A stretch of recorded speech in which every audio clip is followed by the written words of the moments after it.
અમિત કુમાર બાબુલાલ, અહીંયા સિદ્ધપુર ખડીચા રસ્તામાં જે આ ઓવરબ્રિજનું કામ ચાલી રહ્યું છે, 1 મહિનાથી ગોકળગાય રીતે કામ ચાલી રહ્યું છે અને 1 મહિનાથી ધંધા નહીં થતા, કારીગરોના પગાર નહીં નીકળતા, અમારા દુકાનના હપ્તા ભરવા કે શું કરવું એ જ કોઈ ખબર નહીં પડતી. જાણે રજૂઆત કરીએ તાણે એમ જ કહી શકે થઈ જા 10 દાડા ખમી જાઓ, 4 દાડા ખમી જાઓ, એમ કરતા 1.5 મહિનો થઈ ગયો આજકાલ.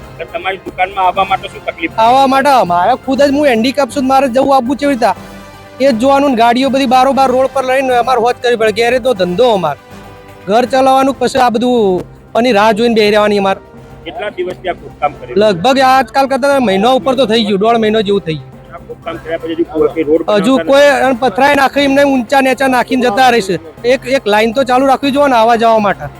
રોડના કોન્ટ્રાક્ટરને વાત કરી કોઈ બ્રિજના?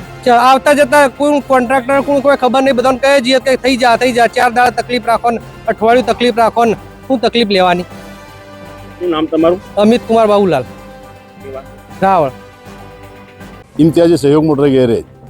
શું સમસ્યા છે તમારી? અરે અહીંયા 1 મહિનાથી છેલ્લા મહિનાથી કયું કામકાજ ઘણું ચાલે છે કે દુકાનમાં આવવા જવાનો રસ્તો નથી રાખ્યો.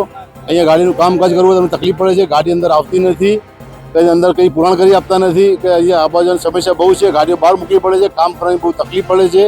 એ પગાર અને કઈ રીતે ગાડીઓ કારીગરો કાઢવા અમને ખબર પડતી નથી. કેટલા સમયથી આ કામ ચાલી આ છેલ્લા મહિના 1.5 મહિનાથી આ કામ ચાલુ રહ્યું છે અને રોજ અઠવાડિયે 10 દિવસ કહે છે પણ કામ પૂરું થતું નથી. આ બાબતે કોઈ રજૂઆત કરી તમે? અમે રજૂઆત કોન્ટ્રાક્ટરને કહીએ છીએ કે હા આજ કરીએ કાલે કરીએ એમ કરે જાય છે. કોન્ટ્રાક્ટર કહીએ છીએ જે અહીંયા કામ કરવાવાળા જીસીબી વાળા છે, ઇટાચી વાળા છે, એમનો મેનેજર છે, એમને બધા રજૂઆત કરી છે પણ તે છતાં આ લોકો કહીએ કોઈ પગલાં લેતા નથી. આ નહીં કરે તો પછી શું કરશો આગામી? હવે અમે શું કરીએ, અમે તો બંધ કરીને જતા રહીએ ઘરે, એવી પોઝિશન છે હાલે.